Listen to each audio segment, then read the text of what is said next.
Magandang araw sa inyong lahat. Ngayong araw tatalakayin natin ang mga hamon na kinaharap ng bansang Thailand. Bago tayo magpatuloy, magkakaroon muna tayo ng maikling balik-aral upang may maidagdag tayo sa talakayan ngayong araw. Dadayo naman tayo sa ating balik-aral. Ayon sa Article 1, Section 27 ng Saligang Batas ng Pilipinas ay nagtatakda na the state shall maintain honesty and integrity in the public service and take positive and effective measures against graft and corruption. Ipinapaliwanag nito ang kahalagahan ng katapatan at integridad sa serbisyo publiko at ang paglaban sa graft and corruption. Politikal, ang katiwalian ay nagpapahina sa tiwala ng publiko sa pamahalaan at sa mga institusyon nito. Sa pamamagitan ng pagpapanatili ng katapatan, mas magiging epektibo ang pamahalaan sa pagtugon sa mga pangangailangan ng mga mamamayan at pagtupad ng mga programa at proyekto na makakatulong sa pag-unlad ng bansa. Pangkultural, ang katiwalian ay sumisira sa mga moral na etika ng isang lipunan. Sa pamamagitan ng pagtataguyod ng katapatan at integridad, mapapalakas ang mga positibong pagpapahalaga at kaugalian na makakatulong sa pagbuo ng isang mas mabuting lipunan. Bago magpatuloy, magkakaroon muna tayo ng maikling pagsusulit para malaman kung ano ang natutunan nyo sa ating balik-aral. Panlipunan, ang katiwalian ay nagpapalala sa hindi pagkapantay-pantay at nagdudulot ng kahirapan. Sa pamamagitan ng paglaban sa katiwalian, mas marami ang mapagkukunan ang mailalaat sa serbisyong panlipunan at mga programa na makakatulong sa mga mahihirap. Panuto, piliin ang letra ng tamang sagot. Ano ang pangunahing layunin ng Article 1, Section 27 ng Saligang Batas ng Pilipinas? A. Palakasin ang ekonomiya. B. Panatilihin ang katapatan at integridad sa serbisyo publiko. C. Magbigay ng libreng edukasyon. D. Protektahan ang kalikasan. Magaling, ang tamang sagot ay letrang B. Panatilihin ang katapatan at integridad sa serbisyo publiko. Number 2. Alin sa mga sumusunod ang hindi kabilang sa kahalagahan ng katapatan sa serbisyo publiko? A. Pagtaas ng tiwala ng publiko. B. Wastong paggamit ng pondo sa bayan. C. Pagkakaroon ng maayos na pamahala. D. Pagpapabilis ng proseso ng korupsyon. Magaling, ang tamang sagot ay letrang D. Pagpapabilis ng proseso ng korupsyon. Number 3. Ano ang tawag sa mga illegal na gawain tulad ng panunuhol at pangungurakot? A. Transparency. B. Graft and corruption. C. Accountability. D. Good governance. Paano makakatulong ang mga mamamayan sa paglaban sa graft and corruption? A. Pagbibigay ng pera sa mga politiko. B. Pananahimik sa mga makikitang mali. C. Pagboto ng mga kandidatong may integridad. D. Pagsali sa mga illegal na gawain. Number 5. Ano ang ahensya ng gobyerno ang pangunahing responsable sa paglaban ng korupsyon sa Pilipinas? A. Department of Education or DepEd. B. Department of Health or DOH. C. Office of the Ombudsman or letrang D. Department of Tourism or DOT. Magaling, ang tamang sagot ay letrang C. Office of the Ombudsman. Pupunta naman tayo sa ating pinakatalakayan ngayong araw, ang mga hamon na kinaharap ng bansang Thailand. Ang Thailand ay nagtatag ng modelong classic eukaryotic polity. Ito ay tumutukoy sa tradisyonal na uri ng pamamahala kung saan makapangyayari ang mga administrasyon ng bansa. Ito ang nagiging dominanteng pamamahala sa Thailand, partikular noong panahon ng absolutong monarkiya. Sa ilalim ng classic eukaryotic polity, ang bureaucracy ay nagkaorganisa ng isang hierarkiya na istruktura na may malinaw na pagkasunod-sunod ng tungkulin.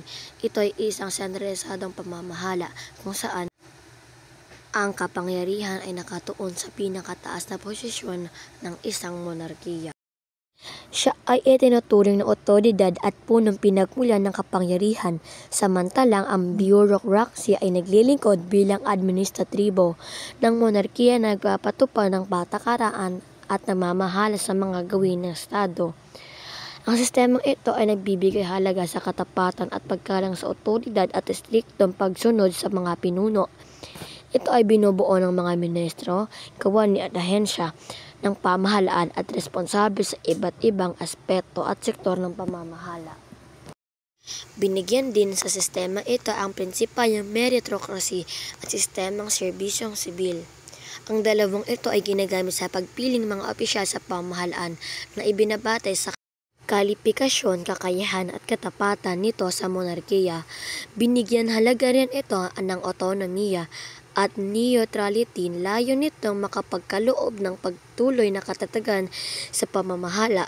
Inaasahan din ng sistemang ito ang magpapanatili ng walang kinikilingan ang mga kawani at ginagampanan ang kanilang mga tungkulin ayon sa ikakabuti ng Estado at ng monarkiya. Tulad ng ibang sistema sa pamamahala, hindi rin nakaligtas sa mga pagkukulang at hamon ang pamahalaang ito. May mga pangyayari din ng katiwalian, parentage network at impluwensya ng mga makapangyarihang individual sa loob ng bureaucracy. Ito ay kinapalolooban ng mga gawing paggamit ng ilang mga opisyal sa kanilang posisyon sa sariling kapakinabangan at nakasangkot sa mga korap na gawain, nakasira sa kaayusan at integridad ng bureaucracy. Pagbagsak ng mga eukaryotic polity sa Thailand. Dahil sa katiwalian at korupsyon, bumagsak ang eukaryotic polity sa Thailand. Ito ay dahil sa ang sistemang na dapat sana isang neutral at profesional na sangay ay unting-unti ng politika ang natimpluwensyahan pang iba pang pwersa. Ang pangunahing salik na naging sanhi nito ay parentage network at connection political. Itinalaga ng mga politiko ang kanilang kaalyado at taga-suporta sa mahalagang posisyon sa pamahalaan. Nakasira din ito sa sistemang meritocracy at ang pamamalakad ay nauwi sa pagpapasulong ng personal na kapakinabangan kaysa sa kabutihan ng publiko. Dahil na rin sa pangyayaring ito nawala ang katapatan ng mga kawani sa pamahalaan. 1991 coup at kawalang katatagan ng demokrasya. Mahalagang tandaan, ang Thailand ay nakaranas ng ilang coup ng militar sa kasaysayan nito. Ang coup ng 1991 ay nagdulot ng tensyon sa pagitan ng militar at sibil sa pamahalaan. Ipahiwatig nito ang pangangailangan ng mas matatag na sistema politikal. Sa panahong ito ay naganap sa ang democratic interlude sa Thailand. Democratic Interlude sa Thailand. Ang katawagang Democratic Interlude sa Thailand ay ang yugto sa pagkakasatuparan ng demokratikong pamamahala sa bansa mula 1992 hanggang 2006. Sa panahong ito, naghahanap ang halaan ng nilakhuan ng iba't ibang partido. Bukas sa sitwasyong ito ang isang politika kumpara sa ibang panahon na kasaysayan sa Thailand. Noong 1992, naranasan sa Thailand ang malaking krisis dating ng punong politika na kilala sa tawag na Black May Uprising. Democratic Interlude sa Thailand. Nagganap ng ministro ng Thailand ang makalawakang protesta laban sa pamahalaang pinamunuan na si Taksin Militar. Ang protestang ito ay humantong sa karahasan Shinawatra kung saan marami ang nasawi sa huli. Napilitang umatras ang mga militar at ang sitwasyon ay humanto sa pagbago ng demokratikong saligang batas at idinaas ang malayang halaan noong 2006. Isang coup ng militar ang nagpabagsak kay punong ministro Thaksin Shinawatra. Ang akusaksyong katiwalian ay nagpaabuso sa kapangyarihan.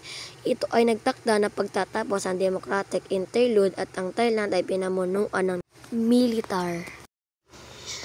Ang mga pinuno ng coup ay nangako sa akayusan at lalabanan ang katiwalian, ngunit sa kapaligtaran ang kanilang pamamahala ay naging tanda ng paghigpit sa mga aktibidad sa politika, paglimbento ng balita at pagsupi sa pagtutol. Pagkakataong ito ay naranasan sa bansa ang soft authoritarianism at katawagang ito ay tumutdo sa sistema na may institusyong demokratiko at proseso. Ngunit ito ay sinira ng iba't ibang hakbang na nagbabawal sa kalayaan sa politika. Sa panahong ito ay nakilala ang Partidong Thai Rak Thai, ang Thai Rak Thai at si Thaksin Shinawatra. Ang Thai Rak Thai ay nangangahulugang mga Thai nagmamahal sa mga Thai. Ito ay isang partidong politika na itinatag ni Thaksin Shinawatra, isang negosyante at politiko sa Thailand noong 1998. Si Shinawatra ay naglilingkod bilang punong ministro sa Thailand mula 2001 hanggang 2006. Nang maitatag ang Thai Rak Thai, ito ay daliang naging popular. Ang estratehiyang politikal nito ay nanghihingkayat ng mga botante lalo na sa mga pook rural. Nakatuon ang layong nito sa paglutas sa kahirapan, pagkapantay-pantay at pagpapabuti sa serbisyong pampubliko at pagpapalaganap ng unlad sa pamayanan.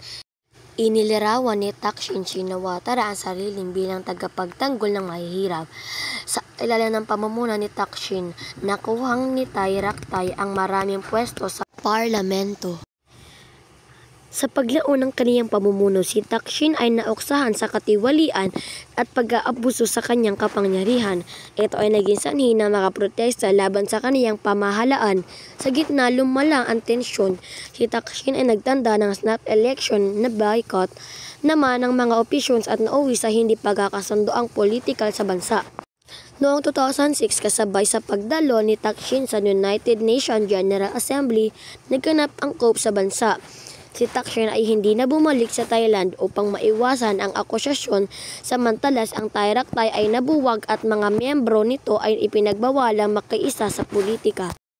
Tapos na tayo sa ating talakayan, ngayon naman magkakaroon tayo ng maikling pagsusulit. Ano ang itinuturing na dominanteng pamamahala sa Thailand noong panahon ng absolutong monarkiya? A. Demokratikong pamamahala. B. Classic Bureaucratic polity. C. Sosyalistang pamamahala. D. Komunistang pamamahala. Magaling, ikaw talaga ay nakinig sa ating talakayan. Ang tamang sagot ay letrang B. Classic Bureaucratic polity. Number 2, sa ilalim ng Classic Bureaucratic polity, paano nagka-organisa ang mga bureaucracy? A. Sa pamamagitan ng ramno ng pag-aayos. B. Sa isang hierarkiyang istruktura na may malinaw at pagkasunod-sunod ng tungkulin. C. Sa isang pantay-pantay na sistema. O letrang D. Sa isang anarkiyang sistema. Magaling, letrang B. Sa isang anarkiyang istruktura na may malinaw at pagkasunod-sunod ng tungkulin. Saan nakatuon ang kapangyarihan sa isang sentralisadong pamamahalaan? Sa ilalim ng Classic Bureaucratic polity. A. Sa mga mamamayan. B. Sa lokal na opisyal. C. Sa pinakamataas na posisyon sa isang monarkiya. O letrang D. Sa dayuhang leader. Ano ang binigyang halaga ng sistemang ito? A. Kalayaan at pagkapantay-pantay. B. Katapatan at paggalang sa otoridad at striktong pagsunod sa mga pinuno. C. Pagiging mahalikain at inovatibo. D. Pagiging kritikal at papanuri. Napakahusay talaga. Letra B. Katapatan at paggalang sa otoridad at striktong pagsunod sa mga pinuno. Number 5. Sino ang bumuo ng sistemang ito? A. Mga guro, doktor at inhinyero. B. Mga ministro, kawani at ahensya ng pamahalaan. C. Negosyante, artistas, atleta. D. Magsasaka, mangingisda at minero. Ang tamang sagot ay letrang B. Mga ministro, kawani at ahensya ng pamahalaan. Ayun lamang, salamat sa pakikinig sa talakayan natin ngayong araw. Paalam!